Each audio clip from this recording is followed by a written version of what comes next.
안녕하세요. 예, 반갑습니다. 권지수입니다. 오늘 2018년 1월 1일 첫날 첫 강의죠. 여러분들이 소망하는 합격이 이루어지시길 기원합니다. 이 자리에 참석하신 여러분들하고 또 인터넷으로 시청하시는 모든 분들이 최선을 다하셔서 꼭 합격하시기를 바라고요. 여러분들이 안전하게 고득점을 합격할 수 있도록 책임감을 갖고 최선을 다해서 강의하도록 하겠습니다. 일단 뭐 여러분들이 이제 첫 시작입니다. 첫 시작이기 때문에 약간의 뭐 생소함이라든지 또는 뭐 이 두려움이라든지 뭐 이런 게 약간 있을 것 같은데 이제 공부를 하다 보면 이제 나름대로 기대감이라든지 이 확신으로 밝힐 것이라고 생각이 들고요. 그리고 흔히 이제 교육학 하면 교육학 논술하면 어렵거나 뭐 TV가 좀 이상하네.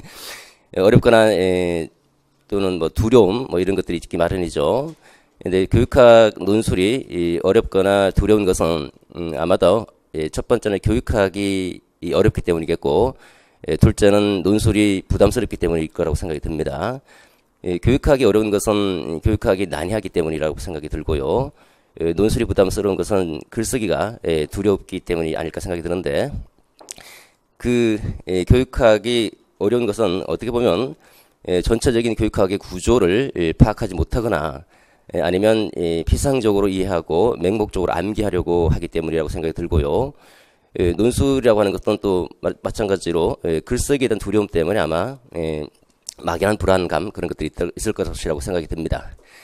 이 두 가지 문제, 교육학의 난해함과 논술의 두려움, 제가 한꺼번에 해결해 드리고자 열심히 노력을 하도록 하겠습니다. 저를 믿고 따라오시면 교육학이 참 쉬워진다, 논술도 자유로워진다는 것을 분명히 느낄 수 있을 것이라고 생각이 듭니다. 제가 추구하고자 하는 기본적인 모토는 탁월한 만점 전략입니다. 이왕 공부하는 것이라면 만점을 지향하고 만점을 받는 것이 마땅하겠죠. 그래서 여러분들이 만점을 받거나 또는 만점에 가까이 갈 수 있도록 나름대로 탁월한 전략을 구사해서 강의를 진행하고자 합니다. 제 강의 특징은 첫 번째는 구조화된 강의입니다. 전체 교육학의 구조를 먼저 잡고 거기에 이제 살을 보태 나가면서 전체를 파악하고 세부 내용을 이제 정교화시켜 나가는 방향으로 강의를 진행합니다. 우리가 일이관제라고 하죠. 하나를 통해서 전체를 꿰뚫어 볼 수 있는 것. 우리가 가옥의 구조나 가옥의 형태를 이해하려면 가옥의 구조를 파악해야 되죠. 그럴 때 이제 어떤 가옥이 예를 들어서 뭐 아파트다, 또는 뭐 빌라다, 이런 구조가 파악이 되면 가옥의 형태가 이해가 됩니다. 마찬가지로 교육학의 전체적인 구조를 파악하게 되면 교육학의 내용에 대한 이해가 쉬워지는 거죠. 그리고 두 번째는 핵심 키워드를 잡는 강의를 지향합니다. 핵심 키워드, 그러니까 가장 중요한 핵심 개념들을 중심으로 해서 그 개념을 토대로 해서 여러분들의 언어로 이해할 수 있도록 강의를 진행하고자 하고요. 이렇게 이제 핵심 개념들을 중심으로 해서 전체를 구조화하게 되면 교육학에 대한 이해가 매우 쉬워집니다. 두 번째는 기억이 오래가죠. 세 번째는 전이가가 매우 높습니다. 그래서 이렇게 두 가지 교육학의 전체 구조를 잡고 핵심 키워드를 중심으로 해서 강의를 진행하는 것이 제 강의의 기본적인 특징이라고 말씀드릴 수 있습니다. 그리고 개별 관리도 하고 그리고 이제 개별적 첨삭도 진행할 것이고요. 개별 첨삭은 여러분들은 이제 대면 첨삭할 것이고 인터넷을 통해서 이제 수강하시는 분들은 인터넷 매체를 통해서 개별 첨삭이 진행이 될 겁니다. 그리고 강의 계획을 간단하게 말씀을 드리면 오늘 1, 2월 강의는 기본 이론반이죠. 그래서 기본 이론반의 성격이라고 하는 것은 기본적인 개념을 잡는 데 있다고 볼 수 있겠습니다. 그래서 기본 이론반을 통해서 최소한 15, 16점 이상은 획득할 수 있는 그 안전한 기반을 마련하는 데 있다고 볼 수 있겠고요. 3, 4월은 이제 여기다 조금 더 심화해서 이론 전체를 총정리하는 이런 시간이다라고 볼 수가 있습니다. 아마 이제 처음 뭐 강의를 듣거나 아니면 처음 공부를 하시거나 재수를 하고 있거나 또는 뭐 몇 번 떨어진 경험이 있다 하더라도 아마 이제 이 자리에 참석하신 분들은 그 개념이 좀 생소하거나 또는 개념을 좀 확실히 다져야 되겠다 이런 의지를 가지고 오실 것이라고 생각이 들고요. 그런 점에서 좀 그런 방향으로 강의를 좀 진행하고자 합니다. 자, 그리고 강의 계획표 간단하게 말씀드리도록 하죠. 프린트물 잠깐 보도록 하죠. 프린트물을 보시면 전체적인 강의 계획과 관련해서 1, 2월 주간별 강의 계획이 있습니다.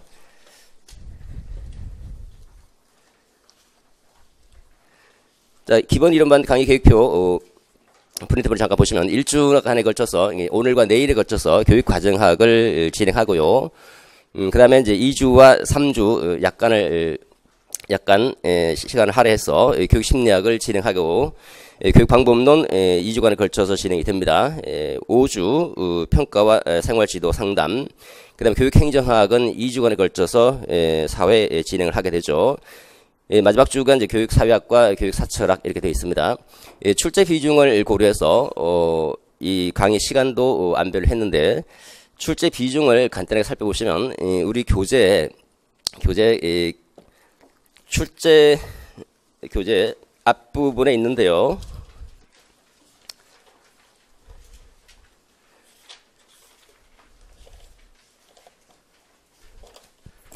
출제 경향 파악이라고 아마 앞부분에 있을 겁니다. 출제 경향 분석 마지막 앞 페이지 출제 경향 분석 부분에서 마지막 페이지를 보시면 영역별 기출 내용 분류가 되어 있죠.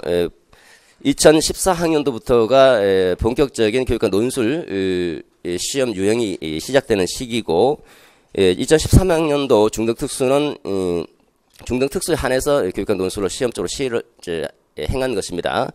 그래서 2014학년도부터가 이제 본격적인 교육과 논술이다 이렇게 보시면 됩니다. 그 다음에 중간중간에 이제 두 번에 걸쳐서 상반기 시험이 있었습니다. 이 상반기 시험이라고 하는 것은 별도로 그 교원을 충원하기 위해서 특정 그 과목에 한해서 시험을 실시한 것입니다. 정규적인 그런 일반적인 시험은 아니라고 볼 수 있겠죠. 그래서 이제 교육과정을 잠깐 보시면 2014학년도 나오고 2014, 15, 16, 17, 18 한 번 또 예외 없이 계속 출제되고 있다는 것을 확인할 수 있겠죠. 교육과정이 굉장히 중요하다라고 볼 수가 있습니다. 두 번째는 교육심리학을 보시죠. 교육심리학은 2016학년도 딱 한 번 출제가 됐습니다. 그러니까 전체적으로 볼 때 교육심리학은 양이 굉장히 많은데도 불구하고 출제 비중이 매우 약하다라고 확인할 수 있을 것이고요. 교육방법론을 보시면 교수학습 및 교육공학과 관련되는 부분이고 2014학년도 또 상반기 15, 16, 15 상반기 16 빼고 17, 18학년도 계속적으로 이어지고 있죠. 딱 한 번만 출제가 안 됐을 뿐이지 계속 이어지고 있다는 차원에서 보시면 교육방법론도 매우 중요하다고 볼 수가 있습니다. 평가를 보도록 하죠. 14학년도, 15학년도 빼고 16, 17, 18 계속 이어지고 있죠. 역시 교육평가도 중요한 파트 중에 하나이구나라는 것을 확인할 수 있습니다. 생활지도 상반기 2014학년도에 딱 한 번 출제가 됐고 출제가 안 되고 있죠. 비중은 매우 떨어집니다. 교육행정을 보시죠. 2014학년도부터 상반기를 불문하고 한 번도 빠짐없이 아주 탑입니다. 한 번도 빠짐없이 출제되고 있죠. 그러니까 이 전체적인 분과 학문 영역 중에서 교육행정학이 가장 중요하구나라는 것을 알 수 있습니다. 교육행정학이 왜 이렇게 한 번도 빠짐없이 출제되는가 그 이유는 분명히 있는데 이렇게 공적인 자리에서 제가 말씀드릴 수는 없는 부분이고요. 내년에도 교육행정학은 분명히 출제가 됩니다. 교육행정학은 그렇기 때문에 시간을 가장 많이 할애를 하고 있고요. 2주간에 걸쳐서 진행을 합니다. 여러분들은 아마 교육행정학 하면 보통 이제 교육행정 그러면 뭐 행정과 관련되는 부분이기 때문에 이 교사와 크게 관련이 없겠지라고 생각하는데 그런 게 아니죠. 그런 시각을 갖고 있기 때문에 교육행정에 약간 거리가 있게 생각이 들고요. 공부에 대한 뭐랄까 이해감 그런 것도 좀 떨어지고 그렇죠.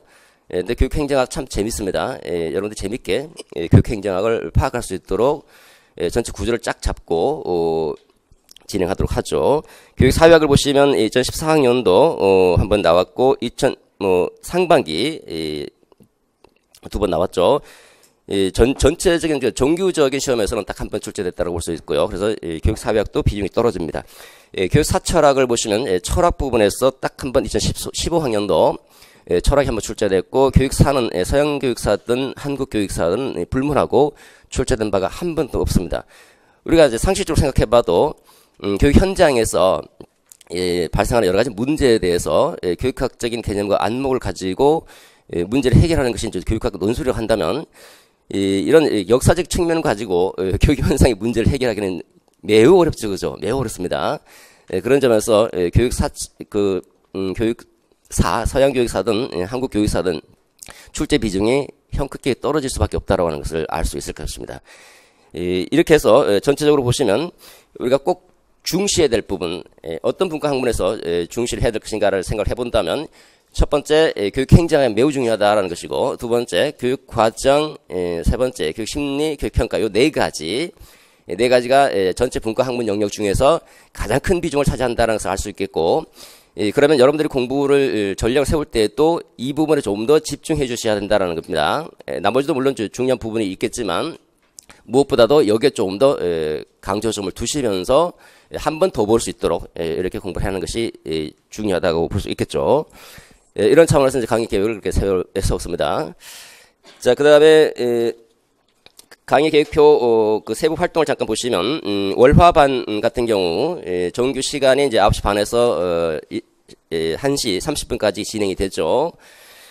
그리고 이제 1시간 정도 여러분 식사를 하시고 2시 반부터 5시 또는 6시까지 자율학습과 더불어서 그 스터디를 조직해서 스터디별로 또 스터디 활동을 하게 될 것입니다. 그리고 이제 그 와중에 중간에 저와 개별적인 암기 테스트 진행이 될 것이고요. 일단 기본적인 방향은 첫 번째는 자율학습을 합니다. 자율학습.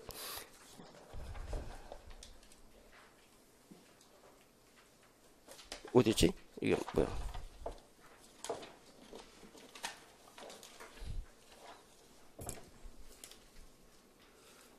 개별 학습과 팀 학습, 암기 테스트라고 되어 있는 별도의 프린트물 있죠. 자, 2시 반부터 4시 반까지 오늘 배운 내용에 대해서 개별적으로 자율학습을 하시고요. 그 다음에 개별 테스트가 있습니다. 4시 반에서 5시까지 또는 이게 약간 이제 오버될 수도 있는 것이고, 이때는 여러분들이 이제 자율학습이 끝나고, 이때 물론 이제 2시 반부터는 이제 자율적으로 참석하는 겁니다. 그렇지만 약간 뭐랄까 공부에 이런 강제적인 성격이 있으면 훨씬 좋겠죠. 그렇기 때문에 가능하면 특별한 일이 아닌 한은 참석하셔서 공부도 하시고, 그날 배운 거 그날 공부를 하시고 테스트도 받고 돌아가시는 게 훨씬 좋을 거라고 생각이 듭니다. 당장 편안함을 추구하다가 나중에 굉장히 힘들어집니다. 조금 고통스럽더라도 참는 게 낫겠죠. 그래서 개별 학습을 하신 다음에 저에게 이제 그 개별 테스트를 받게 됩니다. 개별 테스트로 하는 것은 논술 형태로 제가 질문합니다. 예를 들어서 뭐 백워드 설계 모형의 특징 세 가지를 말해보세요 하면 백워드 설계 모형에 대한 개념을 설명해 주시고, 두 번째 첫째 특징 어떻다, 둘째 어떻다, 셋째 어떻다, 이런 식으로 논술식으로 오럴 테스트입니다. 그러니까 오럴 컴포지션이라고 그러죠. 구두 작문 형태로 저에게 테스트를 받고 합격하게 되면 이제 다시 자리로 돌아가는, 그리고 뭐 합격 못하면 다시 또 저에게 와서 또 테스트 받고 통과할 때까지 하게 되는 겁니다. 무작위로 추출해서 질문을 하게 될 것이고요. 그 다음에 이제 팀별 암기 시간 있죠. 5시부터 5시 반까지 한 30분 정도면 될 것 같은데, 팀별 스터디를 조직을 해서 팀별로 또 한 번 질문을 받고 대답을 해야 되는 겁니다. 그러니까 암기 테스트가 이중 장치로 되어 있죠. 저희가 한번 통과하고 팀별로도 한번 통과하고, 그러니까 이 두 가지 이중적인 장치를 통과할 수 있도록 개별 학습 시간에 열심히 하셔서 그날 배운 거를 꼭 확인하고 넘어가도록 하시기 바라고요. 이게 쌓이다 보면 나중에 조금 편해질 겁니다. 그리고 이게 전체적인 그 시험 일정에 비춰보면 시험이 이제 사실 뭐 11월 말 정도 있는데, 여러분들의 시험은 11월 말이 아니라 6월 말이다라고 보시면 좋습니다. 6월 말이다. 여러분들은 6월 말에 시험장에 들어간다. 6월 말에 시험장에 들어간다. 보통 이제 여기 이제 학원과의 강의 스케줄을 보면 7월부터 문제풀이반이 시작이 되죠. 그렇기 때문에 문제풀이가 시작되기 그 전까지 완전히 이론을 내 걸로 만들고, 그 문제풀이 시작되기 그 전날이 또는 그 날이 바로 여러분들 시험일이다라고 생각하고 공부를 하는 것이 매우 중요하죠. 예. 그 백리를 가는 사람은 반을 이제 90리를 반으로 잡는다 그럽니다. 예, 행백리자 반후 90이라 해서 백리를 가려는 하는 사람은 90리를 반으로 잡는다는 것은 90리만큼을 내가 반으로 생각한다는 거예요. 예, 그러니까 여러분들이 이제 이 반을 딱 잘라서 이게 여러분들 시험일이라고 생각하시면 한번 시험을 보게 되는 거죠. 그러니까 우리 한번 시험을 보게 된다고 하는 거는 그냥 단순하게 시험을 보기 위해서 뭐 시험 삼아 시험을 보는 것이 아니고 정말 나름대로 실력을 갖고 시험을 본다라고 각오를 하시고 공부를 하시게 되면 그만큼 이제 시험의 효과가 크죠. 그래서 6월 말까지는 최소한 5번에서 10번 이상을 전공 불문하고 교육학 전공 불문하고 보겠다. 그날이 시험일이다. 여러분들이 첫 번째 시험일은 6월 말이다 이렇게 생각하시고 또 6월 말부터 11월 말 또 중간 딱 잘라서 그때 또 한번 시험장에 들어간다는 거예요. 예, 그리고 또 한번 또 자르고 이런 식으로 해서 반복적으로 몇 번 잘라서 여러 번에 걸쳐서 시험을 보게 된다고 생각하시는 게 좋겠고 그리고 시험일 전 또는 전전일까지 시험일 전이나 전전일까지 하루나 이틀에 걸쳐서 그동안 공부했던 모든 것을 다 볼 수 있다면 합격은 따놓은 겁니다. 그야말로. 우리 인간의 기억력은 한계가 있기 때문에 하루나 이틀 정도 지나면 이제 희미해지기 마련인데 그 모든 내용을 하루나 이틀을 걸쳐 다 볼 수 있다는 것은 굉장히 공부를 많이 했다는 거예요. 그렇죠. 책을 넘기기가 바쁘죠. 그만큼 이제 약간 뭐라 그럴까 약간 지독하게 공부를 좀 해주시면 좋겠고요. 그런 각오로 좀 진행을 하도록 여러분들이 이제 계획을 세우셔서 진행해 나갔으면 좋겠습니다. 그 다음에 그 개별 학습을 하실 때, 거기 이제 보시면 일별 개별 학습에, 공부를 하실 때는 선형적으로 공부를 하지 마시고, 비선형적으로 공부를 하시기 바랍니다. 순서대로 공부를 하지 말라는 거죠. 중요도, 그러니까 제가 이제 수업을 진행할 때 중요도를 지적해 드립니다. 그러면 그 중요도에 비추어서 가장 중요한 것부터 먼저 보고, 그 다음에 덜 중요한 순으로 이렇게 진행해 나가시기 바랍니다. 우리가 이제 지정된 시간 안에 암기를 다 못할 수도 있거든요. 또 여러분들이 뭐 사실 시간은 어느 정도 제한되어 있기 때문에 모든 것을 완벽하게 다 해야 되겠다. 그건 불가능한 일입니다. 그래서 가능하면 우선순위를 먼저 정해서 중요한 것부터 먼저 기억하고 암기한 다음에 그 다음에 덜 중요한 순으로 이런 식으로 공부를 진행하는 것이 바람직하고요. 이해와 암기는 같이 병진해야 돼요. 같이 나가야 됩니다. 우리가 이제 나중에 암기하겠지. 나중에 암기해 보십시오. 얼마나 힘든지. 이거 지금부터 암기해도 잊어버립니다. 어떤 분은 그런 얘기를 합니다. 선생님, 저는 왜 이렇게 암기가 잘 안 되죠? 돌아서면 잊어버립니다. 제 머리가 이상한 게 아닐까요? 전혀 이상한 게 아니에요. 너무너무 당연한 거예요. 이게 갈수록 양이 많아지면 전공 한번 생각해 보십시오. 교육학도 양이 많은데 전공도 양이 많잖아요. 갈수록 헉헉헉거리면서 갈피를 못 잡습니다. 잊어버리더라도 외우고 또 잊어버리더라도 또 외우고 이런 식으로 계속 이해와 암기를 같이 해 주셔야지 나중에 조금 편해지는 거죠. 나중을 위해서 당장을 조금 고통을 감내할 수 있는 이걸 인내가 좀 필요하다고 생각이 들고요.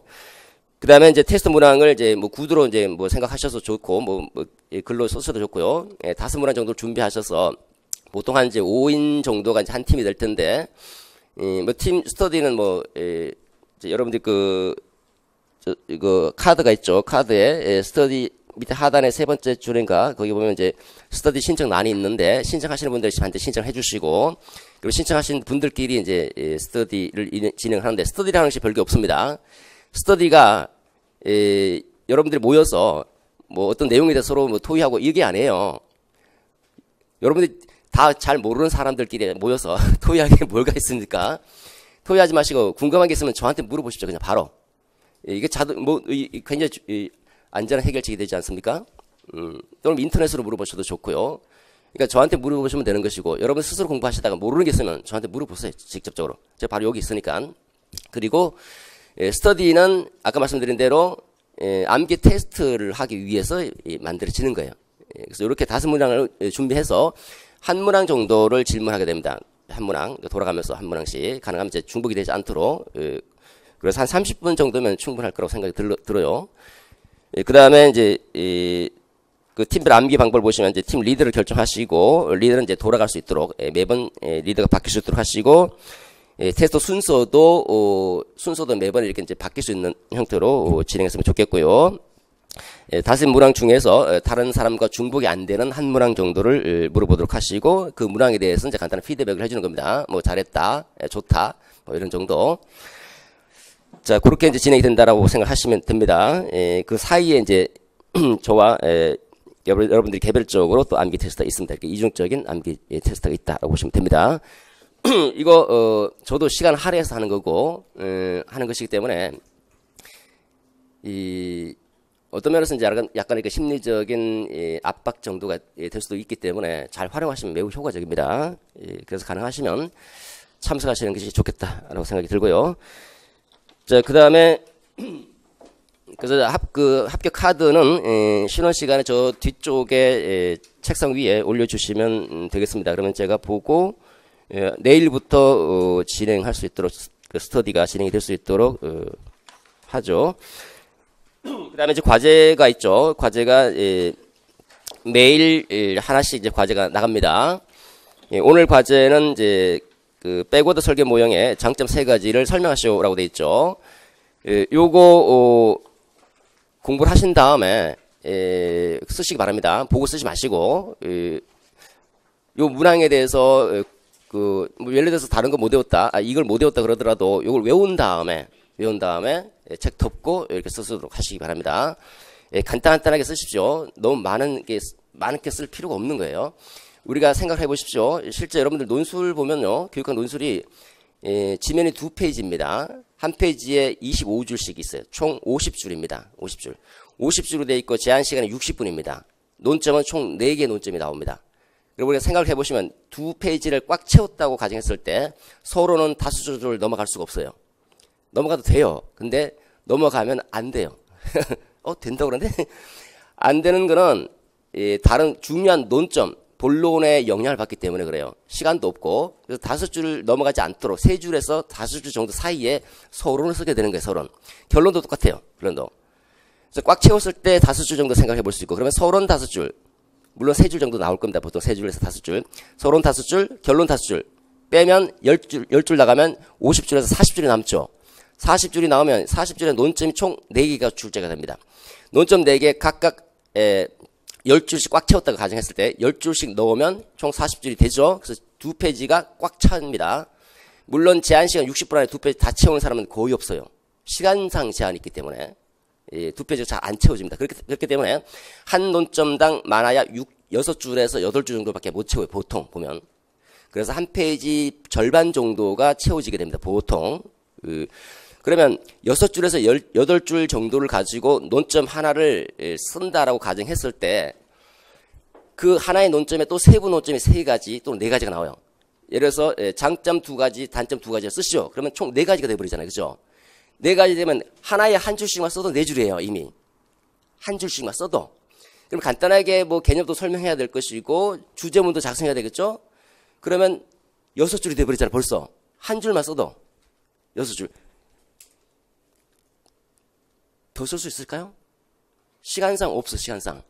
그럼 우리가 생각해 볼 수 있는 것은 하나의, 예를 들어서 뭐 특징 하나를 쓸 때 그 하나에 많아봤자 한 문장 또는 2문장, 3문장 쓰면 진짜 많이 쓰는 거예요, 3문장 쓰면. 3문장까지 가는 경우는 거의 없어요.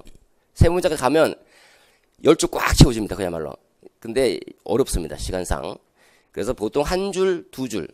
그러니까 한 문장 또는 2문장. 또는 이제 많으면 이제 가정적으로 3문장. 그러니까 한 문장에 3문장 정도밖에 못 쓴다는 거예요. 그럼 어떻게 공부를 해야 되겠습니까? 우리는 객관식이 아니에요. 논술식이라는 겁니다. 그러면 쓸 수 있는 만큼만 공부하는 거예요. 딱. 이 논점이 나오면 요것만 쓰겠다. 라고 하는 것만 준비해서 들어가는 거죠. 그 가장 좋은 방법은 핵심 키워드를 중심으로 딱 기억하고 있는 겁니다. 핵심 키워드만 기억하시고 나머지는 여러분의 말로 풀어 쓰는 거예요. 그냥. 풀어서. 우리가 교과서를 보면 대학 교재를 다 보십시오. 똑같은 내용인데 설명이 달라요. 전부 다. 근데 핵심 키워드는 거의 비슷비슷하죠? 마찬가지예요. 여러분들 글이 똑같을 수는 없습니다. 근데 키워드는 비슷할 수 있죠. 키워드를 중심으로 암기를 하고 한 문장에서 만약 3문장 정도만 쓸 수 있을 분량만 딱 기억하고 있는 거예요. 그렇게 준비하시고 여기 쓰실 때도 마찬가지입니다. 줄이 보면 좀 많죠. 아마 꽉 채워지기는 어려울 거예요. 그래서 뭐 한 3분의 2 정도는 채워질 수 있겠지만요. 그렇게 간단하게 준비해 나가시면 좋겠고 이 1, 2월 같은 경우는 뭐 서론에 대한 그 서론 뭐 결론 자체는 별로 중요한 게 아니에요. 이거는 저와 이제 공부를 하시면 서론 결론은 1번에 끝납니다. 그냥 너무너무 쉬워요. 이 글쓰기 자체가 전혀 부담이 없어질 겁니다. 그래서 서론 결론 이런 것은 이제 나중에 할 일이고, 지금은 본론 하나의 문단을 작성하는 연습을 하는 시간으로 첨삭이 진행되고, 그렇기 때문에 첨삭을 해봤자 크게 말이 장황하거나 또 그런 경우가 별로 없습니다. 첨삭의 중요성은 이제 문제풀이 들어갈 때 그때 매우 중요하죠. 처음부터 끝까지 쫙 다 써야 되는 거니까. 어쨌든 이런 식으로 이제 매일 여러분 저와 만날 때 매일 한 문제가 나가고, 그러니까 16회 28, 16이죠. 16회에 걸쳐 수업이 진행이 되기 때문에 16회의 문제가 나갈 겁니다. 16번의 이제 첨삭을 받게 될 겁니다. 요 첨삭은 저하고 이제 여러분들이 만나서 개별적으로 이제 그 암기 테스트 할 때 하거나, 또는 이제 별도로 참석 못 하신 분들은 별도로 이제 개별 상담과 더불어서 이제 하게 될 겁니다. 자, 간단한 안내 말씀을 드렸습니다. 본격적으로 강의 진행하도록 하겠습니다. 마음가짐. 이게 제가 말씀 안 드렸네. 어떤 마음을 가져야 될 것인가? 합격하는 마음을 가져야 되겠죠. 합격하는 마음은 제가 좋아하는 문구로 대신하도록 하겠습니다. 제 책의 앞에 날개를 잠깐 보십시다. 이 앞부분에 있는 이 날개는 여러분들의 마음을 대변한다고 볼 수 있겠고, 여러분들이 가져야 될 마음을 비유적으로 표현한 것이다 라고 볼 수가 있을 겁니다. 제가 좋아하는 문구 중에서 헤르만 헤세의 대면 중에서 뽑아왔습니다. 새는 알에서 나오려고 싸우죠. 알에서 깨어나야지 더 넓은 세계를 볼 수가 있습니다. 알을 깨지 못하면 그 새는 알에서 죽고 말고, 알은 하나의 작은 세계입니다. 알을 깨는 순간 더 넓은 세계로 나아갈 수 있고 자유로운 상태가 됩니다. 여러분들이 이 수험 공부를 바로 작은 알의 세계라고 볼 수 있겠고, 그 알을 깨기 위해서 엄청난 고통이 감내가 될 겁니다. 그 고통을 반드시 이겨내셔야지 알을 깰 수 있고, 알을 깨는 순간 합격이란 더 넓은 세계, 교사로서의 더 넓은 세계에서 여러분들이 마음대로 교직관을 가지고 학생들을 지도할 수 있게 될 것입니다. 조금 힘들더라도 딱 1년만 참고 열심히 정진하시기 바라고요. 그다음 마지막 날개 페이지에 있는 것은 저의 마음가짐이라고 볼 수 있을 겁니다. 이 북쪽 요정 오즈의 마법사 중에서 북쪽 요정이 이 도로시에게 에메랄드 성으로 가는 길을 안내해 줍니다. 노란 벽돌로 깔려 있고 못 찾을 일은 없습니다. 그러나 걸어가야 되고 아주 먼 곳이고, 때로는 합격할 것처럼 즐겁고, 때로는 떨어질 것 같이 두려울 때도 많고, 힘겨운 일을 겪으면서 그렇게 무던히 걸어가셔야 되는 건데, 이 과정에서 내가 아는 모든 마법을 동원해서 너에게 해가 미치지 않도록 할 테니까 라고 얘기해 주죠. 모든 마법을 동원해서 안전하게 에메랄드 성으로 갈 수 있도록 안내해 주겠다라는 겁니다. 제가 할 수 있는 모든 역량을 동원해서 여러분들이 고득점으로 합격할 수 있도록 최선을 다하도록 지도하려고 합니다. 자, 교육학 첫 번째 강의입니다. 첫 번째 강의는 이제 교육 과정이란 무엇인가에 대해서 생각을 해볼 수 있는 시간이고, 제가 질문을 먼저 던집니다. 교육 과정이란 무엇인가? 첫 번째 제기한 이 질문이 오늘과 내일에 걸쳐서 교육 과정학이 진행이 되는데, 끝날 때 다시 한번 질문을 제기할 것입니다. 교육 과정이란 무엇이라고 생각하는가? 질문을 품고 공부를 하시고 끝난 다음에 교육 과정에 대한 간단한 정의가 여러분 마음속에 생기면 좋겠습니다. 교육 과정에 대한 정의는 제가 마음대로 정의를 내릴 수가 없습니다. 여러분 각자 생각하는 그 교육 과정, 간단한 한 줄 또는 뭐 두 줄 정도의 교육 과정에 대한 정의가 마음속에 새겨지면 좋겠습니다. 간단하게 교육 과정을 생각할 때는, 교육 과정이라고 하는 것은 우리가 무엇을 가르칠 것인가와 관련되는 부분이 교육 과정입니다. 무엇을 가르칠 것인가? 교육을 할 때 학생들이 무언가를 가르칩니다. 그 무엇과 관련된 무엇과 관련된 이해와 탐색을 하고자 하는 것이 교육 과정입니다. 그래서 무엇이라고 하는 것은 교육 내용을 의미하는 것이고, 교육 내용에 대한 이해와 탐구를 하고자 하는 것이 교육 과정이다라고 보시면 됩니다. 제가 1, 2월 강의를 진행하기 위해서 나름대로 준비를 하고 자료를 만들고 수업을 진행하죠. 그래서 1, 2월이 지향하고자 하는 목표를 달성하고자 합니다. 이게 바로 교육 과정이죠. 1, 2월의 목표를 달성하기 위해서 무엇을 선정하고 어떻게 조직하고 어떻게 교사학습하고 어떤 식으로 평가를 할 것인가, 일련의 계획들을 세워나가는 것들, 이런 것들 전부 다 교육과정과 관련되는 부분입니다. 그 교육과정의 본질은 무엇을 가르칠 것인가, 교육 내용이 가장 핵심적인 본질이다라고 볼 수 있습니다.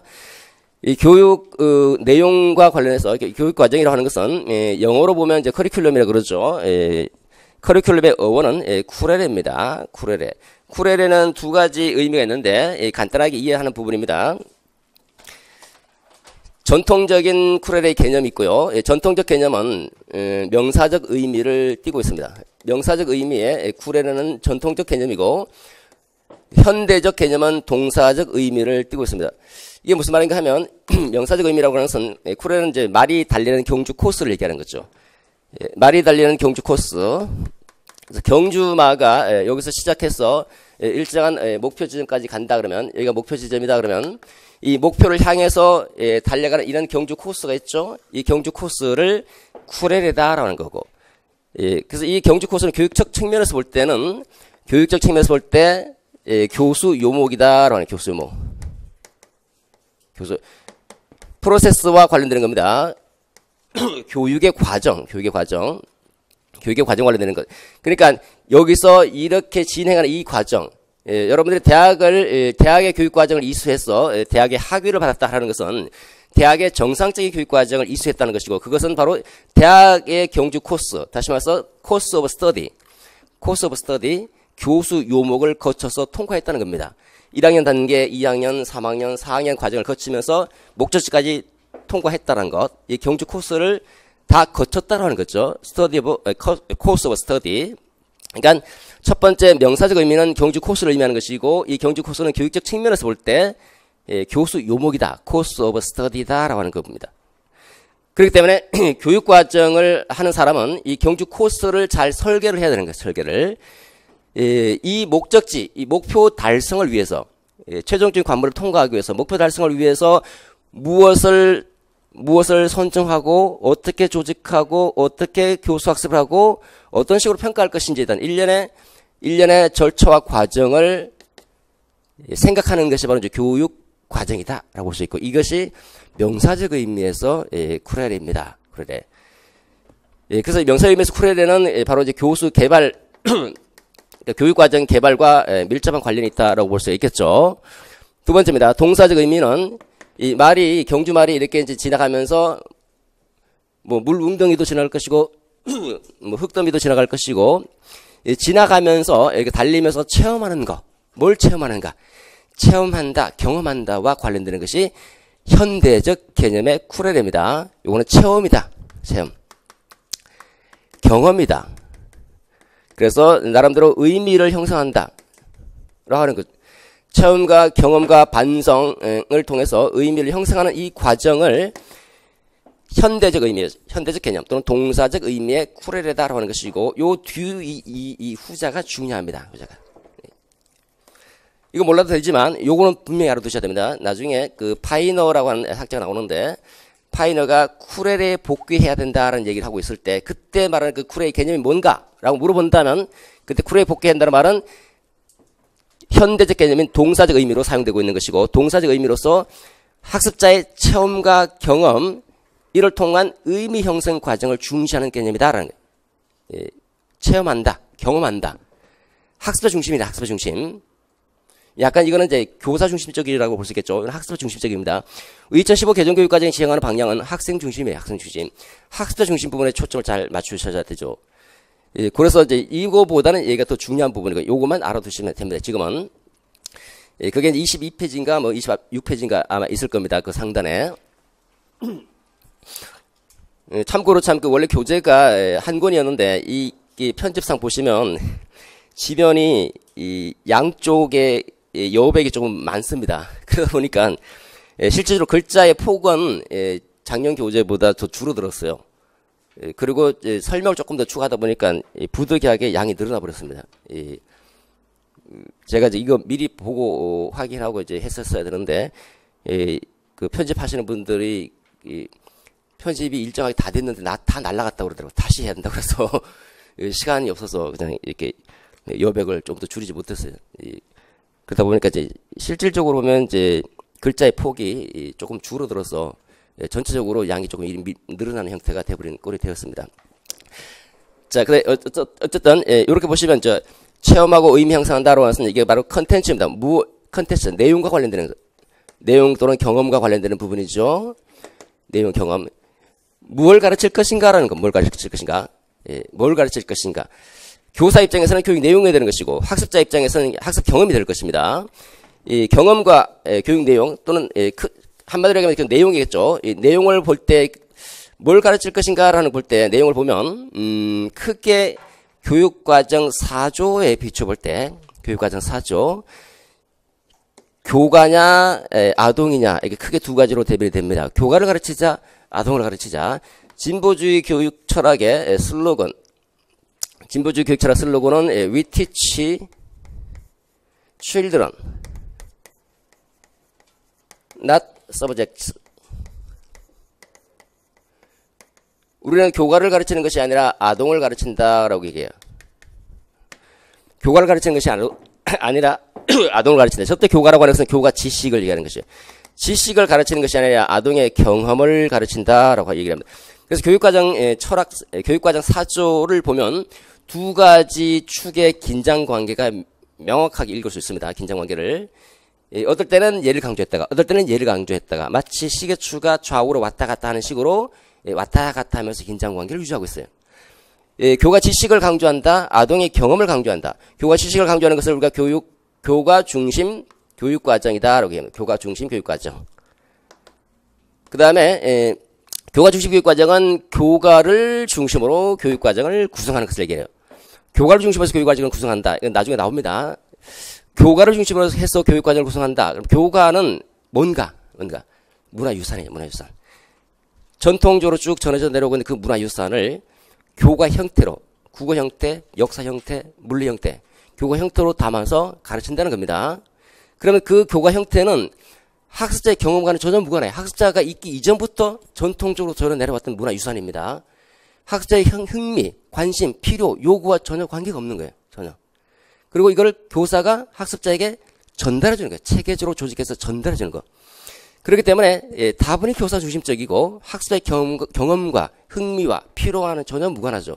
그러다 보니까 학습자의 경험과 흥미, 필요가 무시된다고 해서 경험을 강조하는 학습자의 실제 생활의 경험을 강조하는 경험 중심 교육과정으로 전환을 시도하게 되죠. 경험중 교육과정에서는 학습자의 경험입니다. 이 진보주 철학에 기반하고 있는 경험중 교육과정은 We teach children not subject. 아동의 경험을 가르친다. 아동을 가르친다 말은 아동의 경험을 가르친다는 겁니다. 아동의 일상생활의 경험들을 토대로 해서 학습을 한다는 겁니다. 물론 이때도 교과는 있죠. 교과 없는 교육과정이 어디 있습니까? 이때 교과는 뭘까요? 아동의 경험과 관련되는 내용으로 조직되어 있는 교과예요. 심리적으로 조직하는 것이고 이런 교과 논리로 조직하는 겁니다. 어쨌든 그 아동의 경험을 강조하게 되면 아동이 굉장히 자발적으로 참여하게 되죠. 자신의 실제적인 생활 경험과 밀접하게 관련되어 있으니까 자발적으로 참여합니다. 그런데 교과 지식을 체계적으로 배울 수 있는 기회가 없는 거죠. 그러다 보니까 기초학력 저하가 나타나게 되고 다시 교과 지식을 강조하는 식으로 방향을 틀게 됩니다. 이걸 학문 중심 교육과정이다라고 하는 거죠. 학문 중심 교육과정에서는 같이 지식을 강조하지만 얘네들 지식 중심입니다. 한마디로 얘기하면 둘 다 지식 중심이지만 교과 중심 교육과정에서는 교과를 교과답게 가르치지 못했다 해서 교과를 교과답게 가르치자라는 형태로 교과를 교과답게 가르치기 위해서는 학문적 성격에 충실해야 한다. 교과의 성격 또는 학문적 성격에 충실해야 한다. 그 교과의 성격에 충실하다는 말은 수학은 수학답게 가르치고 물리는 물리답게 가르치라는 거예요. 수학을 가르칠 때, 물리를 가르칠 때 교과 중심 교육과정에서는 연습하고 반복하고 주입하고 이런 식으로 가르쳤다는 겁니다. 그건 교과를 교과답게 가르치지 못했다는 거. 그렇게 가르치기 위해서는 학문 속에 내재되어 있는 지식의 구조를 가르치다는 형태로 강조를 하게 되는데 이걸 학문 중심 교육과정이라고 얘기합니다. 나중에 어차피 다 정리합니다. 그래서 한번 쭉 들으십시오. 학문 중심 교육과정에서는 학습자가 학습자가 굉장히 수동적입니다. 교사가 교육활동을 주도해서 통제하기 때문에 학습자는 수동적일 수밖에 없습니다. 학문 중심 교육과정에서는 학습자가 능동적입니다. 왜냐하면 지식의 구조를 스스로 발견해야 되기 때문에 발견할 수 있도록 발견학습을 진행하게 되는데 이 발견학습을 하다 보면 학자가 굉장히 지적인 수월성을 강조하거든, 학습의 지적 수월성을 강조하면 탁월한 지적인 능력을 갖고 있는 일부 소수 엘리트 학생들은 적응을 할 수 있지만 대다수 학생들은 그렇지 못하거든요. 그리고 대체로 지적인 측면만 강조하다 보니까 인간은 지적인 측면 말고 정의적 측면도 있는데 정의적 측면을 소홀히 할 수 있다는 겁니다.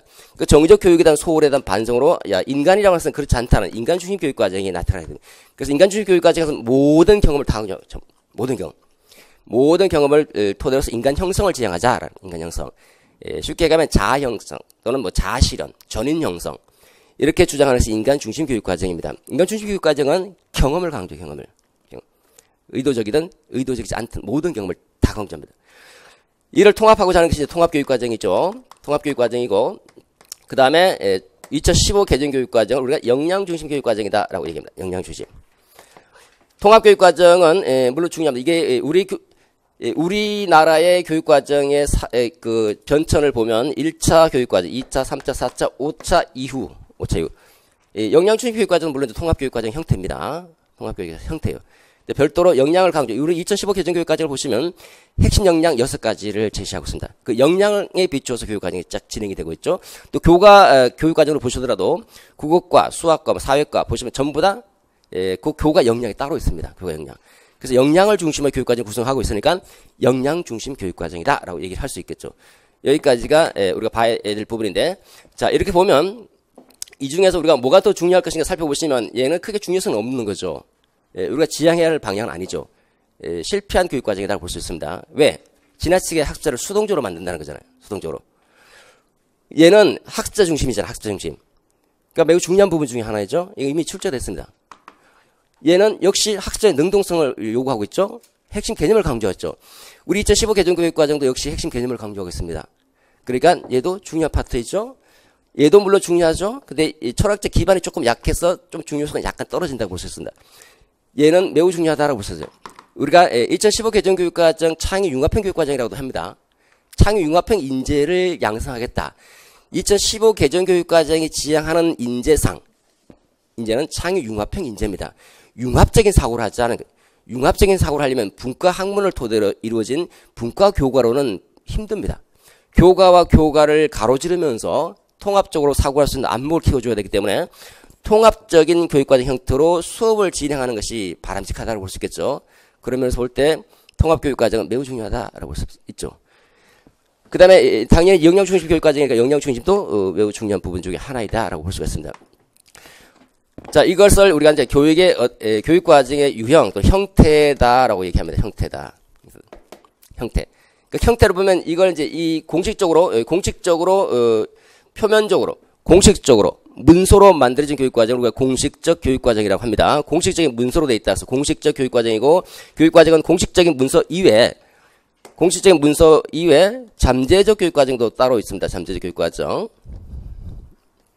그 다음에 영교육과정이 있습니다.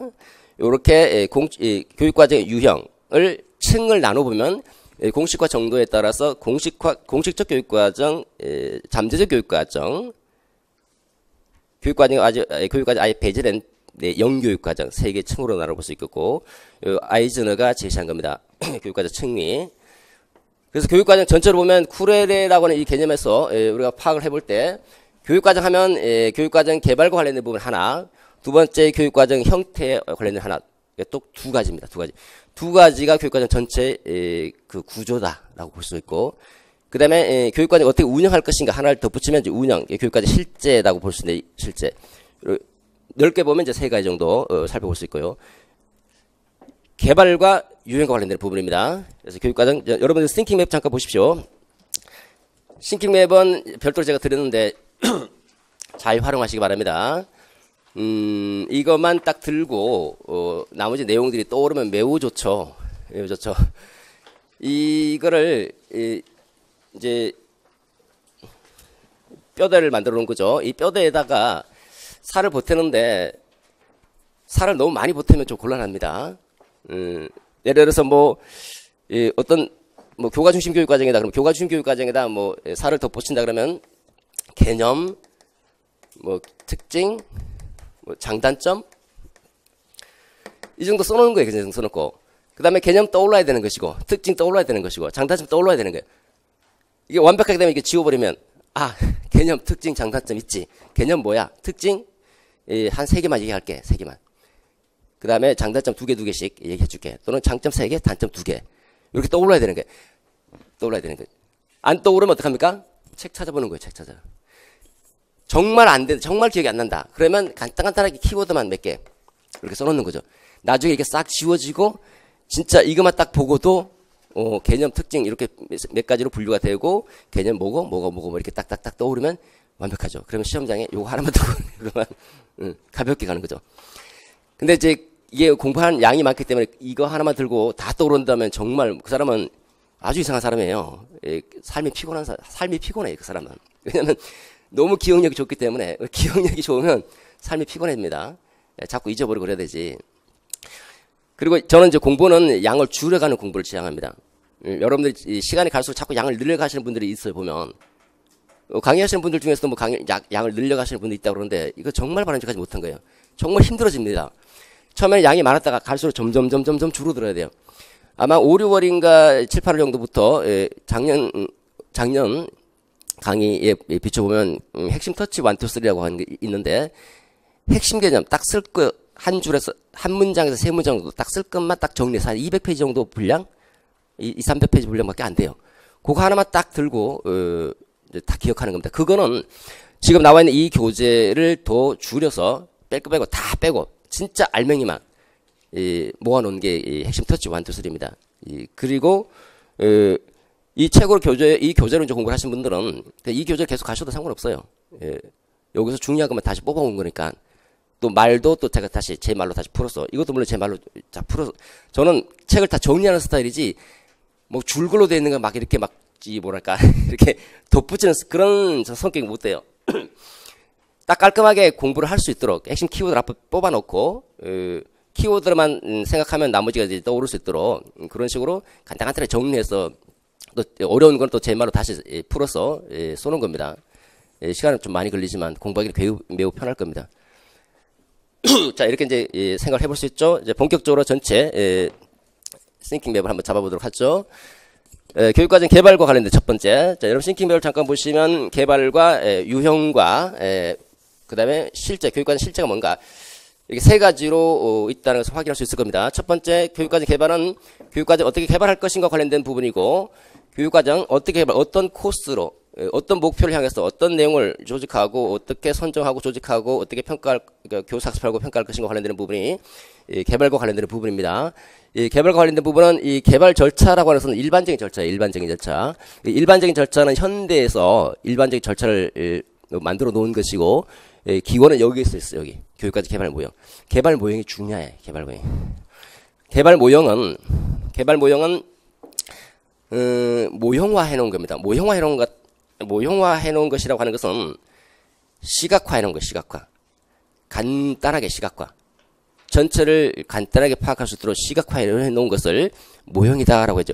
여러분, 원자 모형, 원자를 볼 수 있도록 간단하게 시각화해 놨잖아요. 그죠? 마찬가지입니다. 이 개발을 어떻게 하는 것인지에 대한 그 개발에 대해서 간단하게 시각적인 모형으로 제시한 게 개발 모형이고요. 모형이 교육학에 되게 많습니다. 이 모형이 골치 아프게 하죠. 모형은 외워야 될 수밖에 없기 때문에 그렇죠.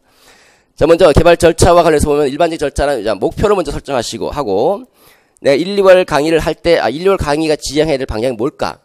1, 2월 강의가 성공적으로 진행되기 위해서 어떤 내용을 가지고 얘네들 어떻게 조직해서 어떻게 교수학습하고 어떤 식으로 평가를 하고 참석을 할 것인가, 이걸 생각하고 오는 게 제 임무고, 저는 나름대로 교육과정을 머릿속에 생각하고 그 교육과정을 이제 실천해 나가고 있는 이런 과정이라고 볼 수 있고요.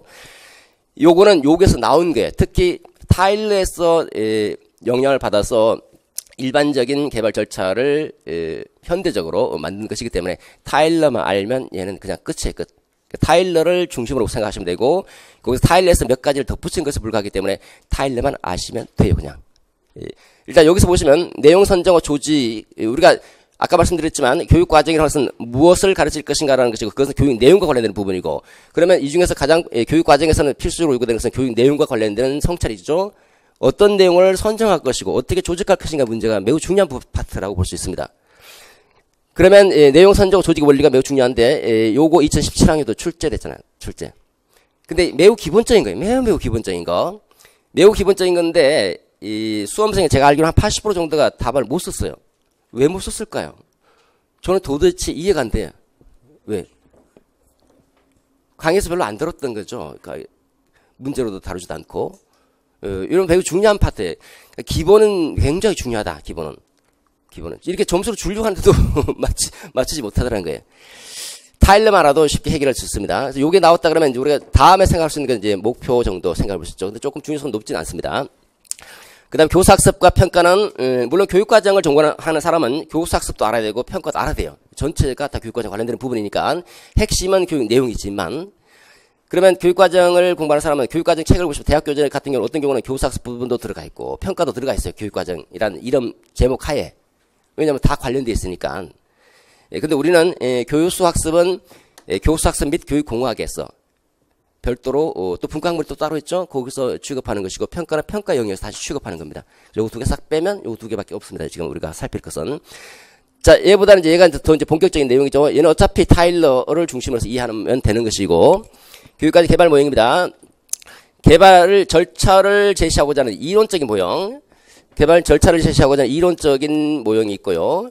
실제 어떻게 교육과정이 개발되고 실제 상황. 실제적인 교육과정 개발 모형이 바로 실제 모형입니다. 그 다음에 교육 내용에 대한 이해를 탐색하고자 하는 것이 이해 모형이고 개발 모형과 관련되는 부분을 보십시다. 개발 모형을 처음으로 제시한 사람은 타일러입니다. 우리 교육과정은 지금 1918년 보비터가 교육과정 더 커리큘럼이라는 교재를 출간하면서 처음으로 교육과정에 대한 논의가 시작이 됐습니다. 어디 앞페이지에 있을 텐데 보비터가 더 커리큘럼이라는 책을 1918년도에 출간했습니다. 지금 우리가 교육과정 역사 100년입니다. 100년. 교육과정의 100년의 역사가 되는 시기입니다. 지금 교육과정 100년사. 그렇게 뭐 학문적으로 보면 그게 뭐 오랜 시간이 아니죠. 100년이라는 것은 나름대로 의미가 있습니다. 100년.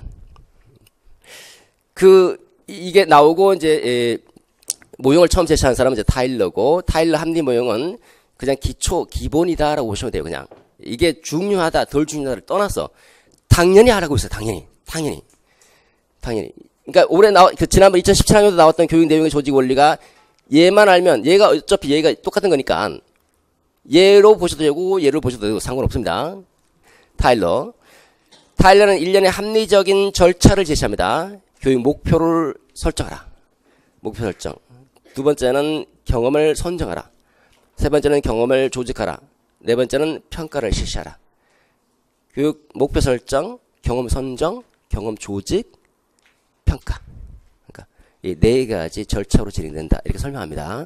이 일련의 교육과정 개발 절차를 합리적으로 제시하고 있다 해서 타일러 교육과정 개발 모형을 합리적 모형이다. 이렇게 얘기합니다. 타반은 이제 타일러 제자로서 교사가 교육과정 개발해야 된다라는 입장에서 교사 중심의 교육과정 개발 모형을 제시하고요. 스킬백은 학교 상황을 고려해서 목표를 설정하고 교육과정을 개발해야 된다. 그래서 학교 중심 교육과정 개발 모형을 제시합니다. 스쿨이라고 생각하시면 되겠죠. 학교 중심 교육과정 개발 모형. 그 다음에 위센 맥타이의 백워드 설계 모형은 타일러 모형의 2단계와 3단계를 역전시켜서 백워드는 뭡니까? 후진하는 거죠. 역전. 그러니까 두 번째 단계가 세 번째 단계로 가고 세 번째 단계가 앞으로 가는 거예요. 이렇게 역행 또는 후진 또는 백워드 이렇게 얘기합니다. 역행. 그래서 2단계와 3단계를 역전시켜서 목표 설정하고 내용과 관련되는 것이 아니라 평가를 먼저 하고 나서 그 다음에 수업 활동을 계획하자 이렇게 설명하는 게 백워드 설계 방식이고 이거는 2015 개정교육과정 이 사람 책은 Understanding by Design이라고 해서 이해 중심 교육과정과 관련되는 게 2015 개정교육과정은 백워드 설계 모형에 근거해 있습니다. 그러니까 이건 매우 중요하죠. 이 백워드 설계 모형은 한번 출제가 됐습니다. 출제가 됐죠. 그 다음에 이제 우리가 생각해봐야 될 것은 이제 학교 중심 교육과정 모형, 요런 정도가 좀 더 중요성이 있다라고 볼 수 있습니다. 근데 백워드 설계 모형은 한번 출제됐지만 또 나올 가능성이 높습니다. 얘는 높아요. 우리가 출제됐더라도 또 나올 가능성이 높은 경우가 있고 또 나올 가능성이 낮은 경우도 있습니다. 형성평가는 2번 출제됐거든요. 예, 2번씩이나 출제될 수도 있습니다. 준거지행평가도 또 2번 출제됐죠. 그 다음에 실제 모형으로 넘어가도록 하죠. 실제 모형은 실제 교육과정 개발은 타일러식으로 일련의 절차대로 진행이 안 되더라는 거예요. 안 되더라. 실제 상황에서 교육과정이 어떻게 진행되고 있는지, 어떻게 개발되고 있는지 그 실제적인 과정을 묘사하려고 하는 게 실제적인 실제 모형이고, 대표자가 슈왑입니다. 슈왑은 숙이라는 말을 처음으로 써서 숙이라는 말. 숙이. 숙고한다는 거, 숙고한다. 숙이라는 말 처음으로 쓰고, 이 숙이라고 하는 이 말을 좀 더 심화시키고 발전시켜서 하나의 모형으로 제시하는 사람이 이 워커의 자연주의적 모형입니다. 워커, 걸어다니는 사람. 워커 자연주의적 모형은 타일러식으로 일련의 절차대로 진행이 안 되고, 나름대로 견해를 표방하고, 또 논쟁을 거치면서 일련 합의되는 그런 수기 과정을 거쳐서 교육 과정이 개발되더라라는 거. 자기가 교육과정 개발에 참여해봤더니 그렇더라 라고 하면서 자신의 교육과정을 실제 상황에서 교육과정이 어떻게 개발되고 있는지를 자연스럽게 묘사한다. 그래서 자연주의적 모형이다 이렇게 불러다라, 이렇게 불러다오 이렇게 얘기합니다. 이렇게. 그래서 자연주의적 모형이다 또는 자연주의적 교육과정 개발 모형이다. 후대 학자들은 수기 모형이다 이렇게 얘기하기도 해요. 요거 올해 출제됐죠? 올해 출제됐. 자, 보십시다. 개발 모형 하나 출제됐죠. 2015년도, 2018학년도 얘가 출제됐죠. 얘 아직 출제가 안 됐어요. 그죠? 아직. 워커 자연주의 모형은 아마 이게 출제될 것이라고 예상하는 사람은 아마 거의 없었을 거예요. 왜냐면 이거는 대규모 학교 교육에는 적합하지 않다라고 보통 설명하거든요. 교과서에서. 저는 이거 출제될 것이라고 얘기를 했잖아요. 딱 문제로 다뤄봤죠. 이해중심 모형입니다. 이해중심 모형은 아이즈너, 파이너 또는 파이나, 애플 요 세 사람이 있고, 요거는 이 사람은 이제 가치를 탐구하고자 하는 겁니다. 교육 내용에 대한 가치. 얘는 가치 중립적이에요. 가치 중립적. 가치 중립적이라는 말은 무슨 말이냐면, 우리가 무엇을, 교육과정이 뭐라고 했습니까? 무엇을 가르칠 것인가라는 거잖아요. 여러분들은 무엇을 가르칠 것이라는 질문은 매우 중요한 질문입니다. 교육과정을 공부하는 사람은. 뭘 가르칠 것인가? 뭘 가르칠 것인가 해서 논쟁이 있었던 것이 바로 얘를 가르치자 하면서 교육과정의 역사가 이렇게 전개되어 왔던 거예요. 뭘 가르칠 것인가. 근데 뭘 가르칠 것인가 그랬더니 타일러는 뭐라고 하냐면, 뭘 가르치긴 그건 너희들이 알았어요. 나는 원칙과 기준만 제시해줄게. 그 원칙과 기준에 맞는 것만 알아서 선정하고 알아서 조직했어. 가르쳐. 중요한 것은 목표를 달성했느냐인 거야. 뭐 그렇게 얘기합니다. 그러니까 원리와 원칙만 얘기하다 보니까 뭘 가르칠 것인가에 대해서 내용이 없어요. 아예. 그 가치가 중립적인 거죠. 뭘 가르칠 것인가에 대해서 질문을 했는데 뭘 가르칠 것인가 했더니 원칙과 기준만 제시해줄게. 이렇게 얘기하고 있죠. 여기서는 뭘 가르칠 것인가로 해서 가치를 지향합니다. 가치 지향적이죠.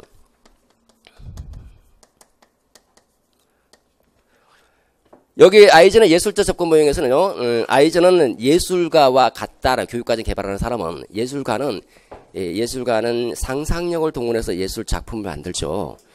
교육과정 개발도 교육자의 교육적 상상력을 동원해서 교육과정을 개발한다라고 얘기합니다.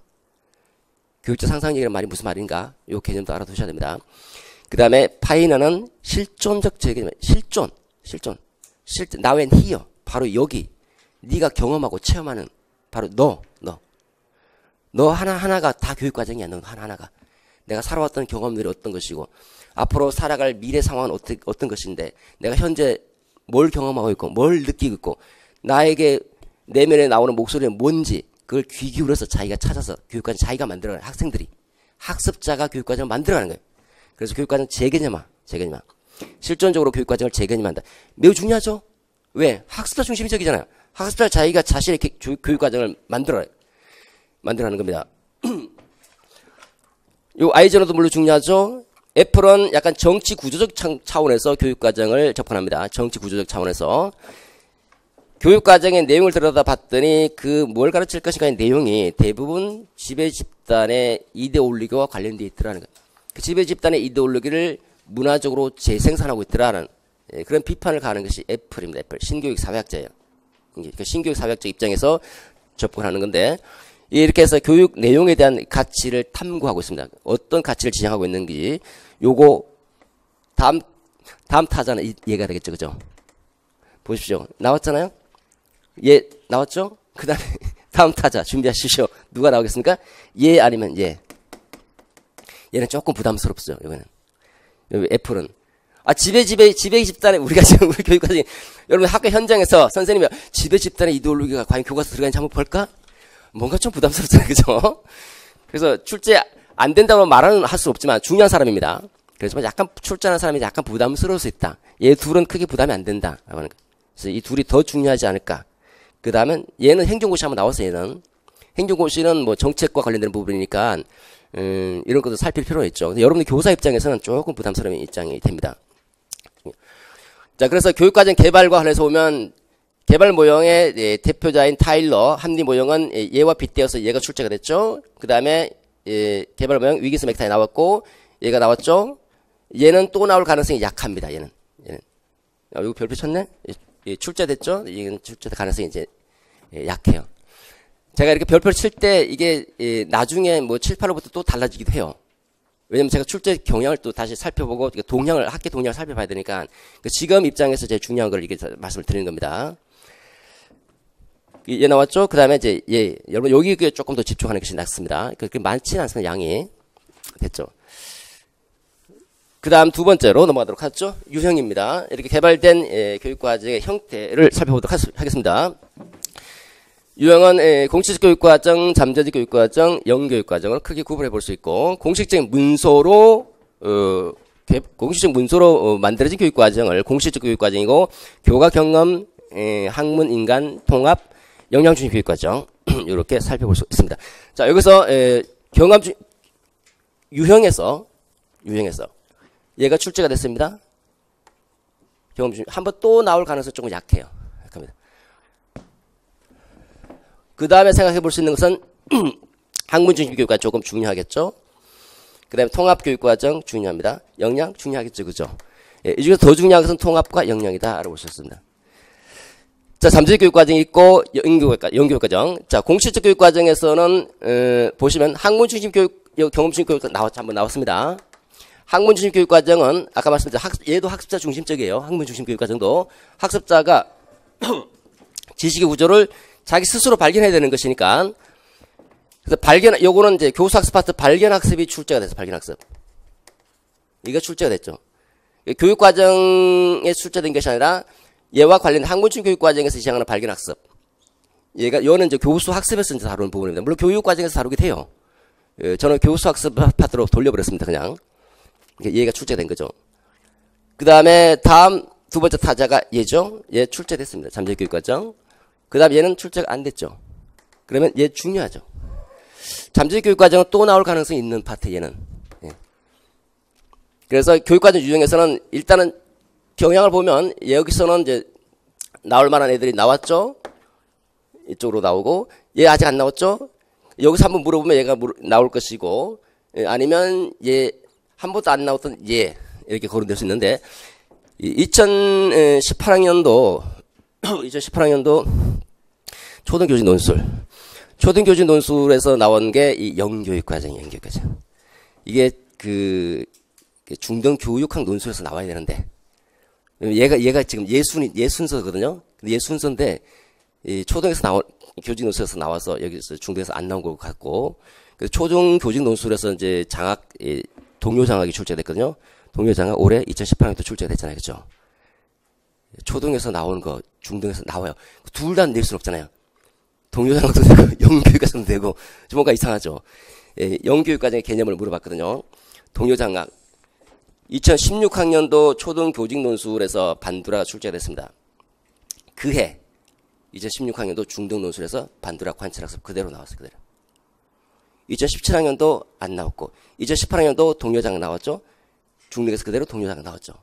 그러면 처음에 나오는 순간 딱 여러분들 감이 있어야 돼요. 예상을. 나오면 나올 가능성이 매우 높다. 대비를 해야 되잖아요. 어떤 분들은 주변에 얘기 들어봤더니 초등 교직 논술에서 나왔으니까 안 나온다. 보지 말라 이런 얘기가 있었다고 얘기하던데 정말 모르는 거예요. 그래서 모르는 전체를 파악할 수 있는 그런 눈이 좀 약하지 않을까 이렇게 생각해 보는데 동요장은 저는 모의고사 2번씩이나 실시를 했잖아요. 중요해서 그러니까 얘가 나왔어야 되는데 이제 동료 장악 때문에 이게 안 나온 거죠. 그런데 다음에 이제 이게 나올 가능성이 높죠. 그래서 요거 다시 요거는 다시 나올 수 있고요. 그러니까 다시 나오는 것이 조금 부담스러우면 얘를 내거나 아니면 얘를 내거나 이렇게 된다는 겁니다. 그다음 교육과정 실제입니다. 교육과정 어떻게 운영할 것인가 이제 만들어진 교육과정 형태가 이렇게 있다. 그럼 얘를 어떻게 운영할 것인가? 어떻게 개발해서 어떤 형태가 만들어졌고 그 만들어진 교육과정 어떻게 운영할 것인가? 운영 실제입니다. 교육과정 운영과 2015 개정교육과정 운영과 관련된 부분에 2015 개정교육과정 여러분 몰라도 돼요. 이거 몰라도 된다는 거는 뭐 거기에 있는 문구를 암기할 필요가 없다는 겁니다. 교육과정 2015 개정교육과정 속에 녹아있는 교육학적 개념과 원리를 파악하는 것이 중요하죠. 이거는 제 몫이에요. 제 몫이. 제가 파악을 해서 여러분들한테 교육학 분과 학문별로 녹여서 강의를 하는 것이지 여러분들은 이거 볼 필요 없어요. 물론 이제 전공별로 특수교육이라든지 뭐 전공별로 중요한 파트도 있어요. 그런 파트 있는 분들은 당연히 보셔야 되겠죠. 여기 2015 개정교육과정에서는 핵심 역량 정도 6가지 핵심 역량 그런 정도 좀 암기해 주시고 한번 봐두시면 되겠죠. 자 여기서는 단연 압권입니다. 압권 매우 중요하다. 매우 이 교육과정 실제에서 출제되면 얘가 그냥 1순위 그냥 무조건 1순위 무조건. 여기 아직 출제가 안 됐죠? 실제 파트는 나오면 얘다. 나머지는 중요성이 많이 좀 떨어집니다. 봐두실 필요는 있겠지만 얘가 이제 압권이다. 압권. 자, 됐죠? 이렇게 해서 교육과정 전체 한번 살펴봤습니다. 간단하게 다시 한번 생각해 보시면 교육과정은 교육과정 어떻게 개발할 것인가의 문제, 그 개발된 교육과정의 유형, 형태가 어떤 것인지, 그 형태를 어떻게 운영할 것인지와 관련된 부분이다라고 볼 수 있겠죠. 교육과정은 개발 모형이 매우 중요하고 개발 모형은 첫 번째 주자가 타일러 교육과정 개발 모형. 타일러 교육과정 개발 모형은 합리적인 일련의 절차를 제시하고 있어서 합리적 모형이다라고 얘기합니다. 타일러 제자 타바는 교사가 교육과정을 개발한다 해서 한 단원을 교육과정을 개발하고 한 단원을 교육과정을 개발하고 그래서 단원 개발해서 전체 교과 개발로 나가야 된다라는 식으로 주장합니다. 그다음에 스킬백 교사에서 교사들이 모여있는 학교 전체 학교 교육과정을 개발하자. 학교 교육과정 개발하기 위해서 제일 중요한 것은 상황을 분석, 학교 상황, 학교 내외적 상황을 분석해서 교육과정을 개발해야 된다는 얘기를 합니다. 그 다음에 스킬백 위긴스 앤 맥타이 이 사람 이름 몰라도 됩니다. 백워드 설계 모형, 타일러 모형을 약간 변형해서 2단계와 3단계를 역전시켜서 목표 설정하고 평가 계획하고 수업 활동 계획하는 단계로 교육과정을 개발해야 된다고 얘기하고 있습니다. 이해를 지향한다는 구체적인 내용은 다음에 본격적인 강의에 설명드리도록 하죠. 그 다음에 이렇게 이론적으로 교육과정을 개발할 수 있는 것은 아니야. 교육과정은 실제 교육과정 개발에 참여해보면 매우 많은 견해를 갖고 있는 사람들이 자신의 견해를 표방하고 수기 과정을 거치면서 교육과정이 개발돼. 이렇게 실제적 상황에서 교육과정이 어떻게 개발되고 있는지를 자연스럽게 묘사하고자 하는 것이 슈왑과 워커의 자연주의적 모형이다. 그럼 교육과정에 대한 얘네들은 이제 가치 중립적이기 때문에 교육과정에 대한 이해를 하자. 가치에 대한 탐구를 하자라고 하는 거. 이게 아이즈너와 파이너, 애플. 자, 이렇게 이제 교육과정 개발과 관련된 논의가 끝나면 개발된 교육과정의 형태가 뭔가? 공식적 교육과정이 있고, 그다음에 잠재적 교육과정, 영교육과정이 있더라. 잠재적 교육과정은 의도하지는 않았지만 학생들이 배우는 거. 공식적 교육과정은 의도한 거.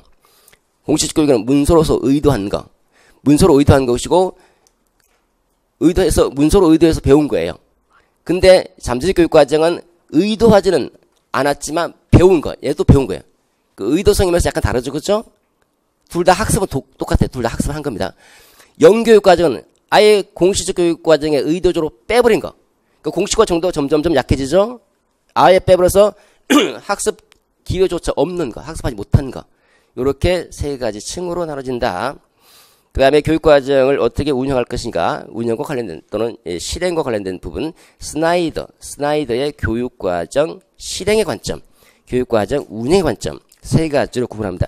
교육과정, 외부에서 개발된 교육과정을 충실하게 이행해야 된다라는 2015 개정교육과정이 만들어졌지. 너희 교사들 충실하게 이행해. 충실도 관점. 아니야. 외부에서 만들어진 교육과정, 그 교육과정 교사가 자신의 입장에서 적절히 재구성, 조정할 수 있어. 이거 상호 적응 관점이라 합니다. 아니야. 외부에서 만들어진 교육과정 참고 도구에 불과해. 학생과 교사가 교육과정을 만들어가는 것이야. 학생과 교사가 교육과정을 생성한다. 생성 관점. 이렇게 세 가지로 구분합니다. 좀 쉬었다가 이제 본격적인 내용 강의를 시작하도록 하겠습니다.